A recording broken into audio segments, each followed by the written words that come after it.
Saudara, tidak hanya menjadi hakim agung pertama yang menjadi tersangka, KPK menduga hakim agung Sudrajat Dimyati juga terlibat di sejumlah perkara suap lain di Mahkamah Agung. Apakah ini hanya puncak dari gunung es atas fenomena mafia peradilan? Bagaimana menjaga integritas Mahkamah Agung sebagai lembaga peradilan paling tinggi di Indonesia? Kami akan membahasnya bersama pakar hukum pidana Asep Iwan Iryawan. Selamat malam Bung Asep. Kang Selamat Asep, malam. sehat selalu. Saya selalu semangat Iya, selalu. sebagai mantan hakim tentu Anda tahu kan, pasti teman-teman Anda juga banyak menjadi hakim agung saat ini. Bahwa ini adalah kasus pertama, ini adalah sejarah luar biasa yang kemudian kita berharap tidak pernah terjadi lagi di hari-hari ke depan. Betul ya Kang Asep ya? Saya koreksi, bukan yang pertama Mas Aiman. Hakim agung. Bukan, maka sampai jadi terdakwa 3 orang hakim agung pernah jadi sampai terdakwa. Mungkin media semua lupa. 3 pernah menjadi hakim agung, tidak hanya sampai tersangka, tapi terdakwa. Cuma nyampe di PN dilepaskan. Sampai di PN dilepaskan, maksudnya gimana? Ya, karena eksepsi mereka diterima oleh hakimnya, ya junior-juniornya kita paham lah. Ya, jadi itu Jadi belum bebas maksudnya? Hah? Bebas? Lepas, bukan bebas. Sebenarnya bisa dakwaan bisa maju lagi, cuman tidak dilanjutkan. Saya Oh, juga jadi tidak lepas. Artinya tidak kemudian dilanjutkan sampai putusan vonis, dihukum, bersalah, penjara, dan lain sebagainya. Tidak ada? kali. Dulu tuh sebelum ke KPK tuh ada namanya TGPF ya, tim gabungan pencari fakta, ketuanya mantan ketua muda pidana Adi Andoyo dan timnya. Jadi kasusnya justru dengan wartawan, dengan kopsnya Mas Aiman Bandung ada sesuatu sehingga diperiksa oleh TGPF yang kemudian berubah jadi KPKPN, kemudian jadi KPK. Itu belum 20 tahun Mas Aiman, masih ada 3 hakim agung yang 3 hakim agung, tahun 2002, 2001? yang saya lupa, punya 2000-an itu ada ya. Oke. 2 hakim agung wanita, 1 hakim agung pria. Iya, iya, iya. Tapi kemudian semuanya tidak berlanjut pada vonis. Tidak, ponisnya karena eksepsi mereka diterima, karena dakwaannya tidak jelas, tidak cermat, tidak lengkap. Ya tentu kita bisa berdebat soal itu meskipun ya kita harus menghormati lembaga peradilan. Tapi saya ingin tanya, apakah ini nanti akan bisa berujung seperti itu?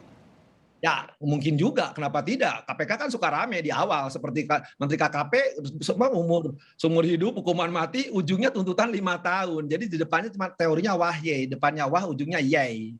Oke, luar biasa. Tapi kita tidak mengharapkan itu karena kalau kita bicara KPK kan conviction rate-nya tinggi, artinya Mas Aiman, sampai ke vonisnya tinggi. Meskipun ada juga yang putusan bebas ya. Loh, ya, jangankan hakim, yang bukan hakim aja dapat diskon, apalagi hakim temennya, seniornya, tahu sama tahu lah. Meskipun juga kan pasti nanti akan dilihat oleh publik ketika proses persidangan berjalan. Saya tidak tahu ya, kalau mungkin di pengadilan pertama, di PN mungkin iya, tapi selanjutnya ya mungkin banyak yang lupa juga. Iya, buktinya kan itu yang ketangkap kemarin kan udah satu yakin di Kompas TV maupun di media lain sama saya. Kasus toilet masih dikirim juga oleh KY ini. Iya, iya, iya, iya. Maksudnya Hakim Dimyati ini sempat ada skandal di pembicaraan dengan salah satu anggota DPR di toilet pada saat fit and proper test. Meskipun sudah diperiksa oleh KY pada waktu itu kalau tidak salah, betul ya? Iya, karena mereka juga satu paham, satu ikatan emosional, satu ikatan tertentu, kedekatan, ya aman juga. Tapi kan namanya berlian tetap berlian, kalau namanya busuk tetap busuk. Kalau disebutkan misalnya KPK mencium bahwa tidak hanya satu jual beli perkara, ada kemungkinan jual beli perkara yang lain. Ini kan kalau KPK menyebutkan seperti ini, artinya KPK sudah mendapatkan bukti tapi tinggal melengkapi sedikit lagi. Pertanyaannya, apakah mungkin hanya satu hakim agung atau ada kemungkinan hakim agung yang lain atau bahkan mungkin panitera misalnya atau yang lainnya?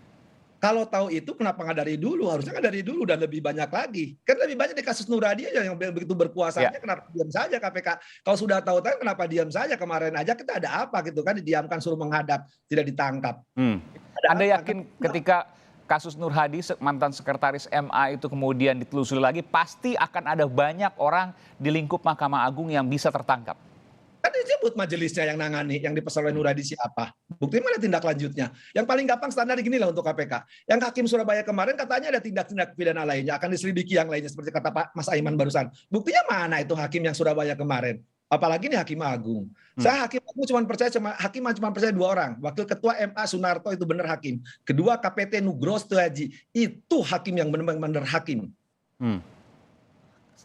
Seolah-olah mengatakan yang lain Anda tidak percaya? Ada sebagian kasus utamanya, tapi itu orang mengenal. Seluruh hakim Indonesia akan mengenal 2 nama itu. Itulah hakim Indonesia. Oke. Sekarang sudah tidak bertugas? Masih, 1 wakil ketua MA. namanya Sunarto. Aktif ya, oke baik. Saya tidak hafal kemudian satu persatu pejabat di MA. Jadi KPT Jambi. Silakan, ini didengar oleh seluruh Indonesia omongan saya. Oke. Kalau yang lain? Yang lain ya silakan aja KPK kalau punya data. Kenapa Anda begitu pesimis, Kang Asep? Faktanya kan kejadian yang gampang sebelum-sebelumnya hampir 22 hakim diulangnya prosedur yang sama dengan suap yang sama, modus yang sama. Karena apa? Ini biang keroknya adalah KY. Bibitnya tadi konsep-konsep yang diucapkan oleh para yang lain, entah sidangnya terbuka, LHPN, di detik dini, emangnya gempa. Semua karena bibitnya yang diajukan bukan sekelas Sunarto, bukan kelasnya Nugroho. Mereka-mereka yang dibidik oleh KY itu karena transaksional. Ya, sehingga lahirlah hakim-hakim yang bermasalah. Kan harusnya pembelajaran dari Sudrajat itu kan ketika dia bermasalah kenapa dipaksakan dengan alas clear. Tapi kan orang tahu, cuma senyum semua karena susah pembuktiannya. Tapi sekarang udah kenyahoan, udah ketahuan, baru tahu, diam semua. Agak mengerikan juga kalau Anda katakan seperti itu. Artinya begini, kalau seandainya ada kerjasama antara penegak hukum, kita nggak usah bicara soal pengacara misalnya. Pengacara yang kemudian hari ini juga kita lihat ada tersangka di dalam kasus Dimyati juga. Dengan misalnya polisi, oknum ya, jaksa oknum juga, lalu kemudian oknum di Mahkamah Agung. Selesai dong semua. Mafia peradilan ini luar biasa. Nggak pernah ada orang yang kemudian bisa dihukum ketika ia punya koneksi dengan para penegak hukum tadi. Tapi kalau para hakim agungnya calonnya dibimbing oleh KY adalah bukan transaksional tapi bibit unggul, hakim-hakim terbaik, orang akan segan menghadapi Narto, orang segan menghadapi Nugroho Setiaji, seperti orang takutnya menghadapi Artijo Alkautsar. Tapi kalau sekarang bibit-bibitnya punya ikatan emosional, ikatan primordial, ada transaksional, ya orang udah tahu. Biasa deh gitu kan. Tapi kalau orang segan lihat nama-nama yang disebut oleh saya itu pasti orang juga takut, tidak berani menghadap karena tidak bisa transaksional. Sekali lagi, sebelum lupa Mas Aiman, kan harus ada pertanggungjawaban dong Ketua MA. Ketua MA pernah mengeluarkan maklumat Mahkamah Agung.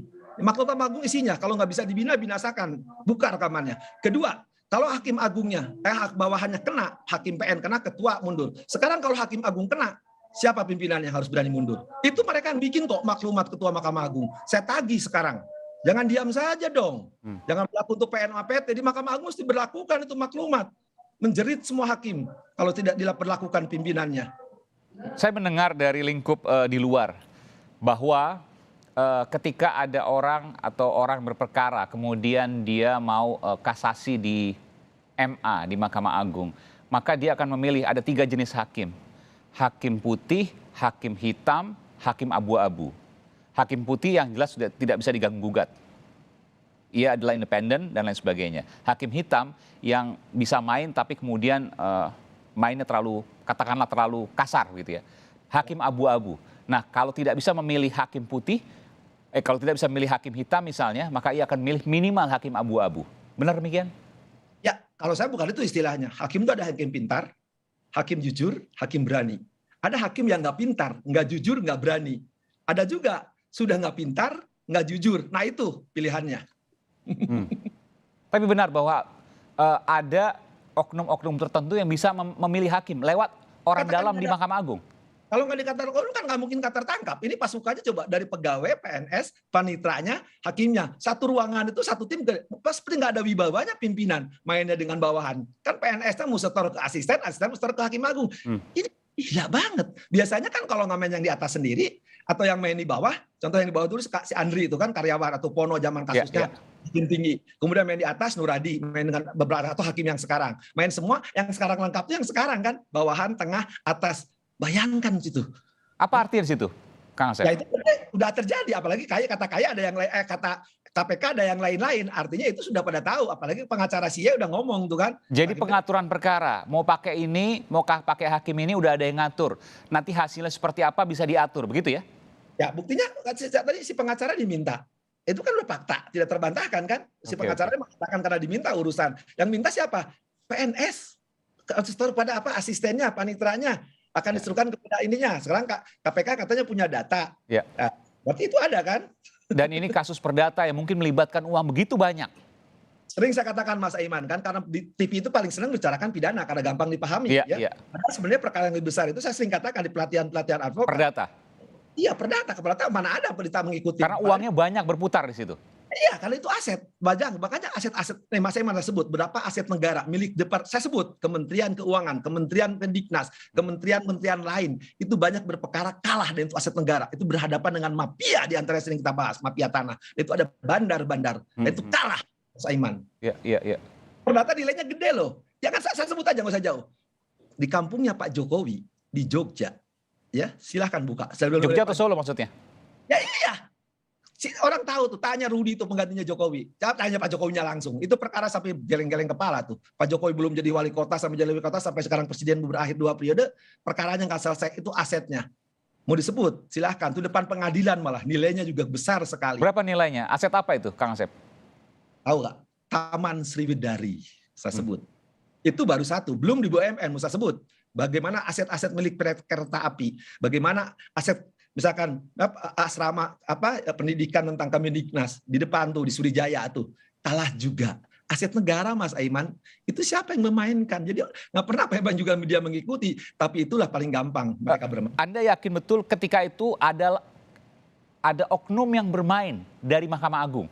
Sekarang katakan Mas Aiman, ya sekarang katakan kalau aset negara jelas milik negara, masa kan negara kalah? Tapi kan bicara soal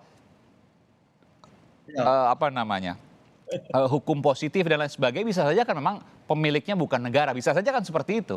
Loh, seperti kan putusannya sudah ada, saya katakan mudah-mudahan tuh para wali kota Solo mendengar. Itu sudah ada putusan sebelumnya, harus habis ini idem, pemiliknya sudah ada, ahli warisnya Raja 3. Tapi muncul ahli warisnya berikutnya. Coba, sekarang asrama Dikmas yang jelas pemilikannya, jelas untuk peruntukannya. Masa penerusnya ahli warisnya disebut mendapat hak prioritas. Belum lagi, tanya ada Kementerian Keuangan, silakan beberapa asetnya, dan ke BUMN lainnya. Saya bisa cerita panjang kalau soal perdata. Tapi saya pikir, ya sudah sekarang untuk dibuktikan dengan satu kasus ini, operasi, bayangkan segitu mainnya, apalagi di atas operasi. Bahkan Anda mengatakan negara pun kalah dengan mafia hukum yang bermain di lingkup Mahkamah Agung. Ya, fakta itu kan. Malah coba, yang lebih lucu lagi, satu yang mengasas kepemilikan malah pengadilan-pengadilan kompetensi lain ikutan memenangkannya. Betapa dikeroyoknya gitu, bahwa aset negara harusnya dikuasai dengan permainan perdata. Paling gampang perdata itu Mas Aiman. Baik. Terakhir Kang Asep, apa yang harus dilakukan pimpinan Mahkamah Agung tertinggi dalam kasus ini yang untuk bersih-bersih tidak terjadi lagi dan minimal ada poin no one must not go unchecked. Ya. Cuma jangan konsep-konsep sekarang. Udah sesuai dengan pernyataannya Mahkamah Agung, kocok ulang pimpinan Mahkamah Agung. Jokowi bikin perpu. Kedua, KY itu nggak ada manfaatnya bagi hakim seluruh Indonesia. Bubarkan saja. Kalau soal milih hakim agung, pilihlah dengan pansel, panitia, tokoh-tokoh bangsa. Silahkan tanya. Seluruh hakim boleh Mas Aiman Kompas mengadakan tanya para hakim Indonesia. Nggak ada manfaatnya KY itu. Ya, nggak ada manfaatnya karena kalau mereka menghasilkan hakim-hakim agung, cari yang benar. Hakim pada tahu se-Indonesia siapa hakim yang layak jadi hakim agung. Kalau mengandalkan KY itu cuma panitia-panitia pansel yang nggak jelas, bubarkan saja kok. Anda keras sekali dalam hal ini karena Anda tahu betul di lingkup dalam. Anda pernah menjadi hakim dan Anda terus berkawan dengan banyak hakim yang saat ini kemudian ada di lingkup manapun. Gimana Kang Asep, silakan. Saya sakit dan marah bagaimanapun saya besar karena saya dibesarkan di lingkungan Mahkamah Agung. Tapi kalau Mahkamah Agung dirusak dengan cara-cara begini, harga diri saya sebagai anak bangsa, ya malu, muak dan mual sekali dengarnya. Dan ulang tidak pernah berakhir. Mereka hanya ketika menikmati kekuasaan diam mereka. Dan ini momen ya luar biasa. Ini Kang Asep luar biasa ini kemudian membongkar semua apa yang terjadi dan tanpa ragu untuk kemudian menyampaikan terbuka. Terima kasih. Sama-sama. Kang Asep Iwan Iriawan, pengamat hukum dari Universitas Padjadjaran dan juga Universitas Trisakti yang juga pernah menjadi hakim di lingkup Mahkamah Agung. Terima kasih Kang Asep, selamat malam, sehat selalu.